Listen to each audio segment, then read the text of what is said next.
kuti kwanza ndichisiye mukoma KB ndine nyaya panapa yandinayo nyaya yandinayo panapa inyaya yamakashevedza minisa vakauya pano besu chikoro Yes. weekend chete iyoyi yadarika iyi ine vabereki vakwanisa kuenda muzvikoro vanokwana kuita 6 vachipikisana kuti zviitika muchikoro asi vane mashoko avari kutaura ekuti kudini avari kuti iwo minista pachavo ndofunga ndiye munhu wega anogona kutibatsira vamwe vese ava vari kuirirana vari kutaura vabereki vachiti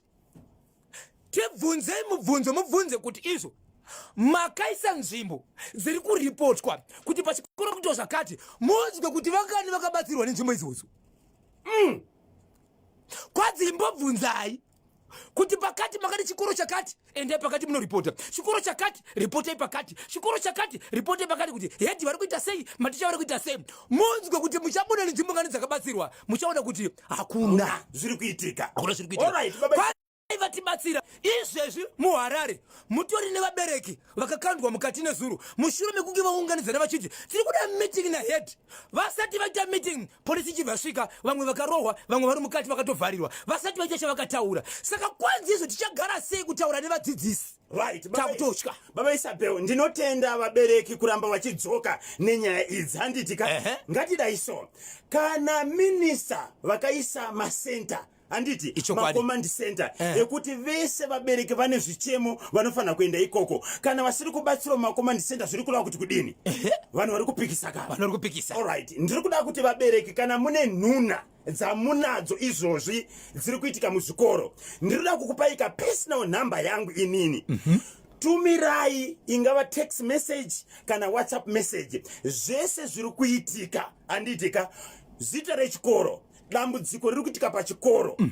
kana takakupai nhamba dzecommand center makabata munhu iye command center akatadza kukubatsirai ndinyorerei text message ndinyorere WhatsApp message ndobva ndatumira kuna minista musi wechitatu minista tichavabata live ndichivabvunza kuti nyaya yekwakati makaita sei minista mabatsira here vabereki vacho handiti ichokwadi zvinoita baba Isabel ichokwadi mukoma KB bosi minista vanenge vachiti ndakatuma vanhu ndine vanhu vangu asi vari kuchema vachiti iwo minista pachavo zvavari kutaura zvazvo ndiye munhu anogona kutibatsira kuti kwashe kwatiri kuenda hakuna kwatakabatsirwa ipo panabatsirwa kumukoma KB